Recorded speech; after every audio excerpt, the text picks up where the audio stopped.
Today's tutorial will be on making your own Fauxdori or Midori. This is actually one I made from scrap leather that I had bought at a local leather shop, and inside I have put all of the inserts that are directly from Midori. So this is the Midori insert zipper pouch. I have the craft book. I have the 128 page blank paper book and another craft book, and they all fit in here nicely.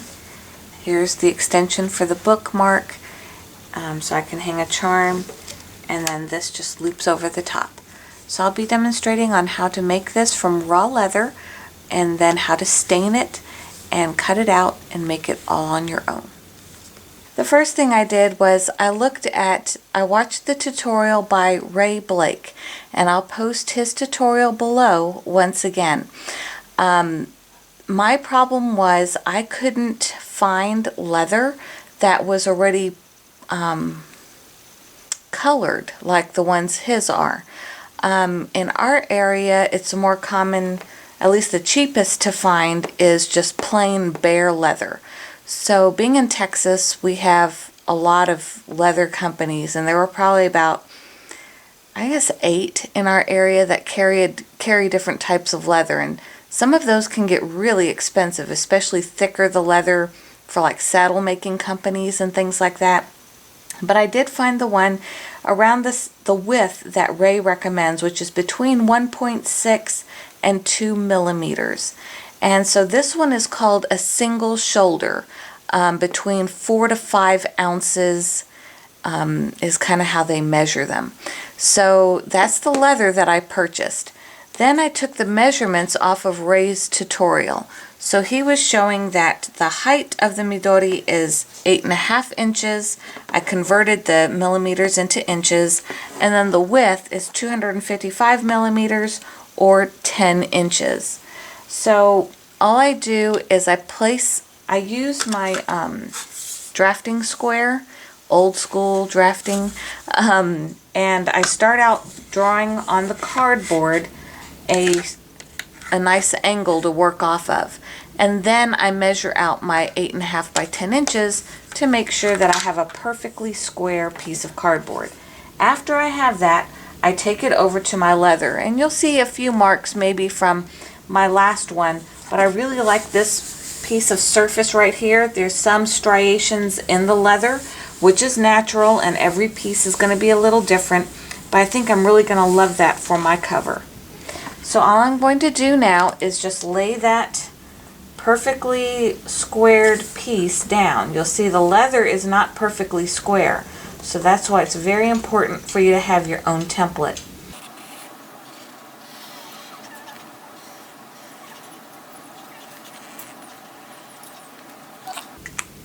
Now, when Ray marks his, he only does like the corners and then does everything else with a X-Acto knife or a really thick blade.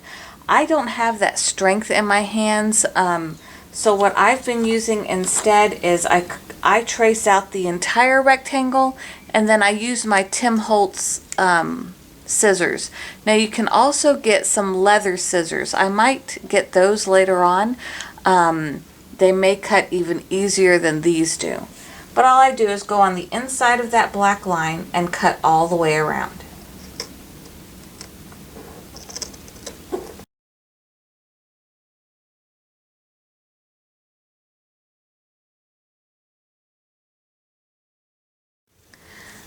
So after I trim out my raw leather, this is where I like to go ahead and punch my holes before I put a lot of time and energy into the piece, to make sure I get the holes in the right place, but also it helps hide my pencil lines, because I use a really dark mahogany dye, and you can really use any kind of dye that you want, but this is the one that I use.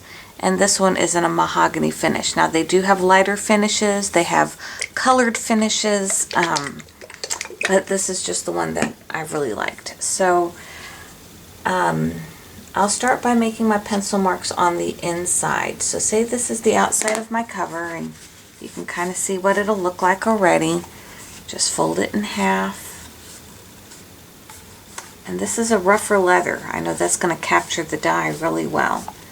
And so I just kind of move it back and forth a little bit to find my middle placements. And I know this is an even 10 inches, so my first holes, my center line is going to be down the 5-inch mark. Now I did make my cover slightly larger than 10, not by much, so I'll just move my ruler in ever so slightly, and right here make my mark at the 5-inch in pencil. Then I'll do the same thing at the bottom.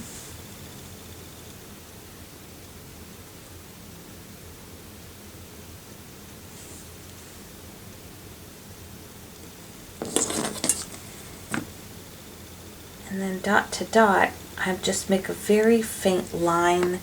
Sometimes I just do it with my scissor. We'll see how this turns out today. Oh good, that came out great. So you can use your craft knife or something else, and that just makes a nice center point so you can kind of see where you're putting your marks for your holes.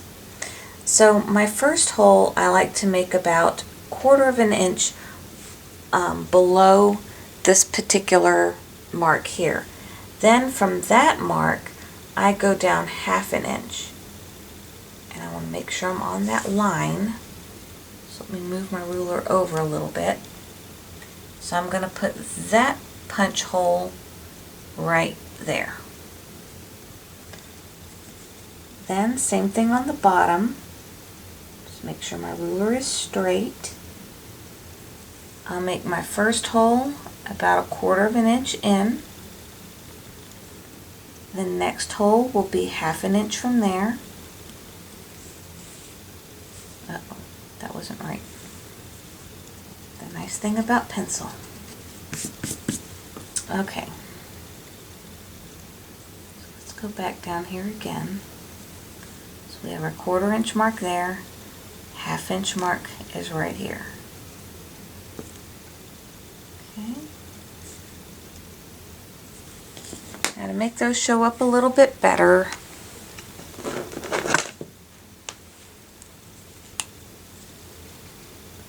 right in the center, right in the center. Same thing with these, right in the center, right in the center. That way I have a good idea of where all those holes are going to be. The last hole I'm going to mark is the middle one. So this is a little bit longer than 8.5 inches. So we'll make our middle elastic just slightly lower than 8 1/4. So we'll guesstimate right about here. Same thing, I'll come back with this marker right in the center. Okay. Hopefully I'm not getting my head in the way. Now what I use is my crocodile punch. So this one I use the smallest hole. You'll notice the crocodile has 2 holes. It has a big one here and then a small one right there. I don't know if the glare is showing it. So I use the smallest hole, which is the second hole in. And all I do is I line up these black dots squarely in the center with that punch.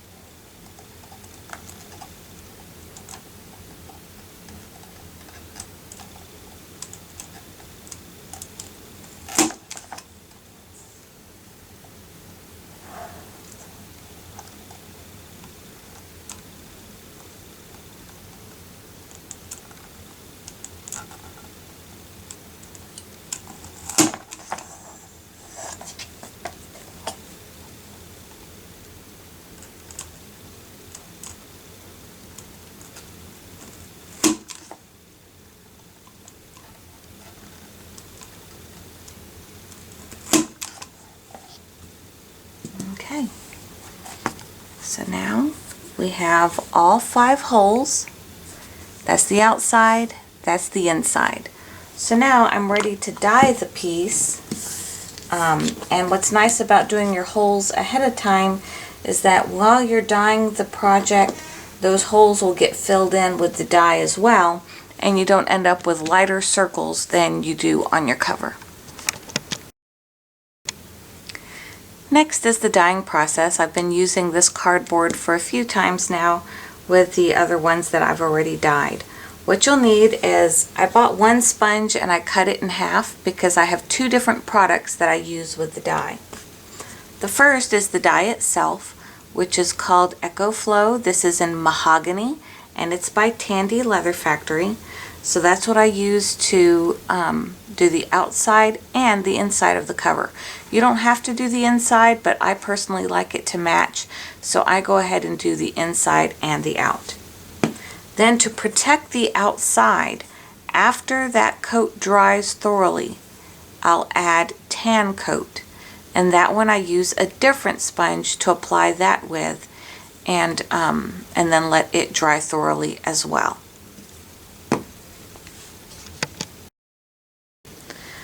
Okay, so I try to just use some latex gloves.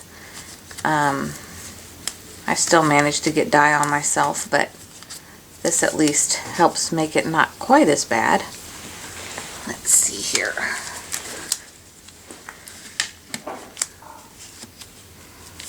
Okay, so what I do with the dye, first I need to find the right sponge. Sorry, my kids are in and out like crazy right now. Okay, so what I do is, this is kind of like my working palette that I work off of. You need to shake your dye really well. And then just pull it over here on the side. And you're going to need a generous amount. And then I just get quite a bit on the edge. And then you just move it in a circular motion.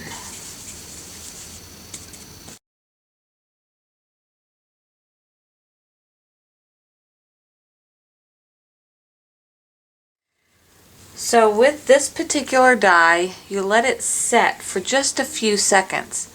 You'll start seeing it really get absorbed into the leather, and you'll start seeing some dry patches and some wet patches.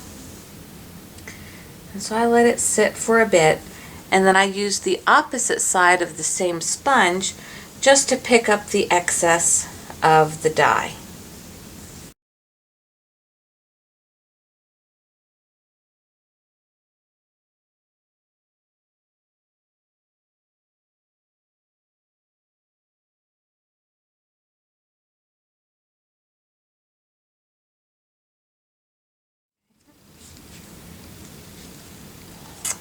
Then I flip it over and I do the inside as well.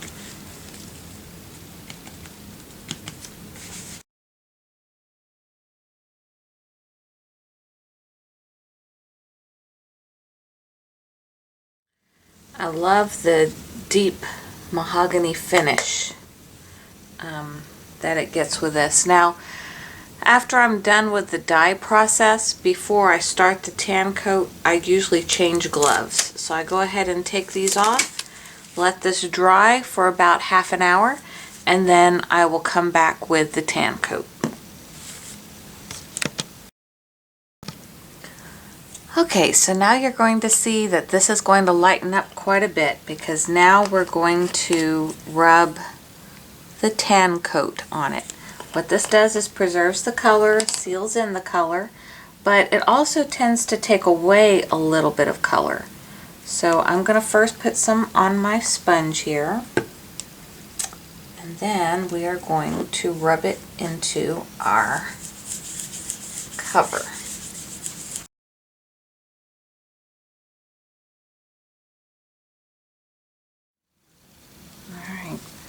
So this is where you really start seeing the imperfections in the leather and the creases. And so now we'll let this dry, and it'll have that nice mahogany sheen to it.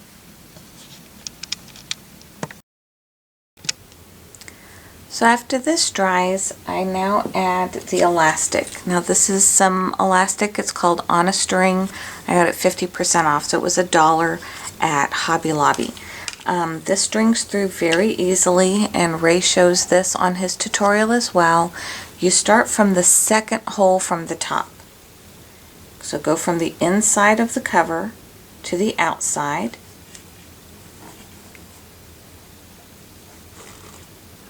Then go into the top hole, go back to the inside, and there you have your first loop.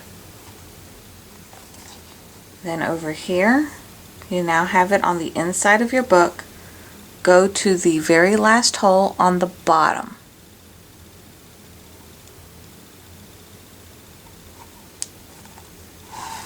So there's the bottom hole. Then you have this little hole, the second hole in. So from the outside going in, go through that hole. And now you have everything facing the inside. Now this is where he says tie it pretty tight.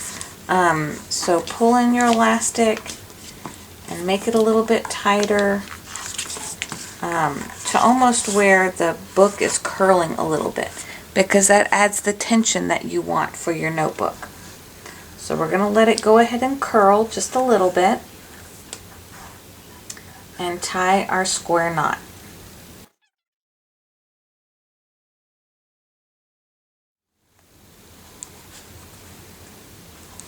And you can leave it in the middle, or you can tie it closer to the top. I tend to tie it towards the middle, and then I leave a long portion to allow for my bookmark. Then I take my string and I go up to the top, and then I pull it down and I make sure it's a little bit longer. So about way down here, because I want to have room to tie a charm on later on. And that makes for your bookmark. So I just leave that connected, and then this piece of a tail I just cut off right here. So then when you close your notebook, you have that, this will drape around, and you'll have your thing there. So that's how it looks so far, inside and out. This is nice and tight. Now the last thing is you want another piece of string to be about 3/4 of the width of this. So let's say we need that knot to be right about, we want that loop to end right about here, so that when we stretch it holds our binding pretty tight. So for this I usually just eyeball it, and I go ahead and tie that knot. Then I have just the right size elastic. So then I go back in, and on this piece of elastic I'll cut these tails pretty short.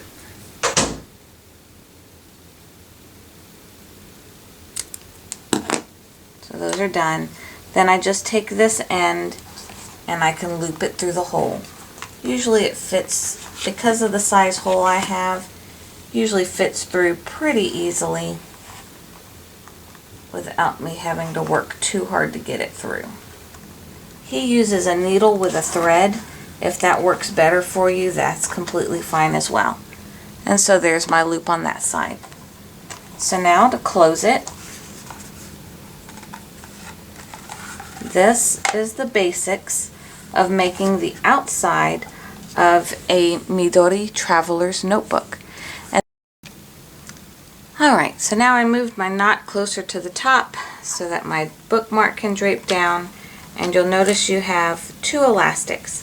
So this long elastic shouldn't have anything crossing over. It should be completely in the clear.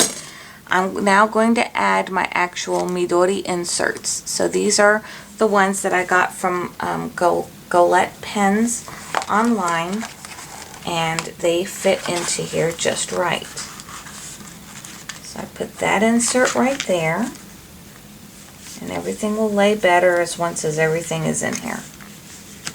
The next thing I do is I'm going to put my 128 page book in the center. So that will also go under the center strap. And that holds in place just like so. So now that those two particular inserts are in there, I can work on getting the other notebooks. So here's the sketchbook notebook, and there's the stitching in the center of it. So I hold that there, and I find the stitching, or I find that black elastic band that I had in my first one. So from this point, I just pulled out some random rubber bands.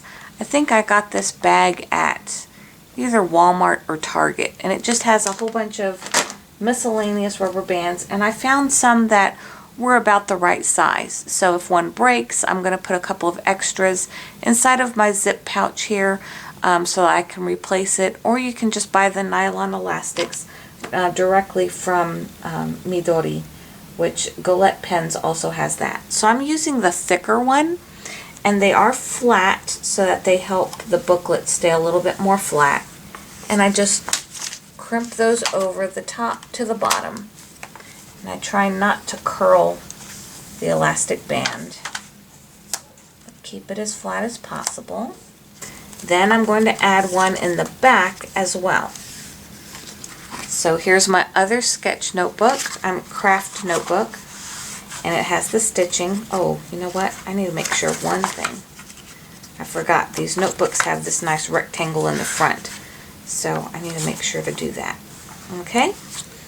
And then I get another one of those flat rubber bands. So again, these aren't circle round rubber bands, these are flat. And then it goes in here just like so. So now those are in. And now I can take my bookmark and put it wherever I want. Just for now, I'll go ahead and go down the middle on that as well. Folds up. Everything fits in there so nicely. Strap goes over the top. And now I have my Fauxdori completely filled with the Midori inserts. So if you want a closer look of what the inserts look like inside. And that's it. So now I'm going to go try to find some charms that I want on mine. And also I'm going to be making some DIY folder inserts and other things that I'm going to be cutting out on the Silhouette Cameo. And I'll make those PDF files, not those PDF files, those cutout files available for those of you who have a Silhouette Cameo and just want some quick cutouts. So we'll be adding those as we go. And I hope this tutorial helped you out if you're trying to make your own Fauxdori. Thanks for watching.